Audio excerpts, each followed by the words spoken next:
Wishing everyone a very happy, a brightful, and safe Diwali.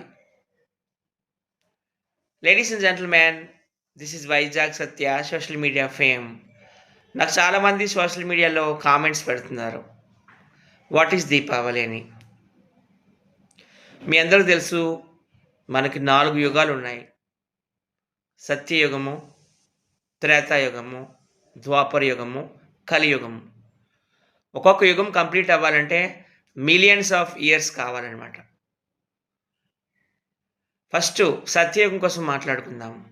సత్యయుగము belongs to lord Vishnumurthy పరిపాలించేవారు. ఆ తర్వాత త్రేతాయుగంలో lord Srirama పరిపాలించారు. అలాగే ద్వాపర యుగంలో లార్డ్ కృష్ణ పరిపాలించారు మనందరినీ. ఇప్పుడు కలియుగం అంటే కల్కి అంటే ఎవరో కాదండి, లార్డ్ విష్ణుకి మరొక రూపం అన్నమాట. సో ఇప్పుడు దీపావళి కోసం మాట్లాడుకోవాలంటే ద్వాపర యుగంలోకి వెళ్ళిపోవాలి. సో ద్వాపర యుగంలో లార్డ్ కృష్ణ ఈజ్ గాడ్. ద్వాపర యుగంలో ఒక రాక్షసుడు ఉండేవాడు, నరకాసురుడు అనే రాక్షసుడు.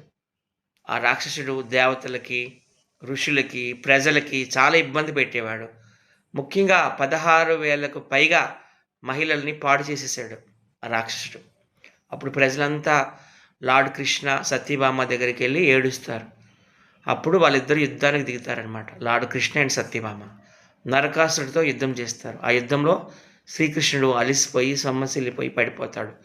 అప్పుడు సత్యభామని ఆయుధం అందుకొని ఆ నరకాసుని వధిస్తుంది, చంపుతుంది అనమాట. సో ఈ సందర్భంలోనే ప్రజలంతా ఎంతో ఆనందంతో ఇంకా మనకి చీకటి పోయింది మన జీవితంలో అని చెప్పి దీపాలు వెలిగించి దీపావళి అనేది చేసుకుంటారు. Happy Deepavali everyone.